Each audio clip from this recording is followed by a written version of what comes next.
Если ты устал, может дело даже не в вашем возрасте. Апноэ сна разрушает гормональный фон. Пока ты храпишь и задыхаешься ночью, не вырабатывается тестостерон, падает энергия, либидо исчезает, и ты живешь в теле 50-летнего человека в твои 35. Без тонуса, без сил, без желания.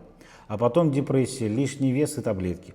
Хочешь вернуть себя? Начни не со спортзала, не с витаминов или БАДов, а с диагностики сна. Потому что пока ты спишь плохо, ты не сможешь восстановиться в полной мере. А значит, мужская сила уходит медленно, но верно. Я сомнолог, и здесь все о здоровом сне.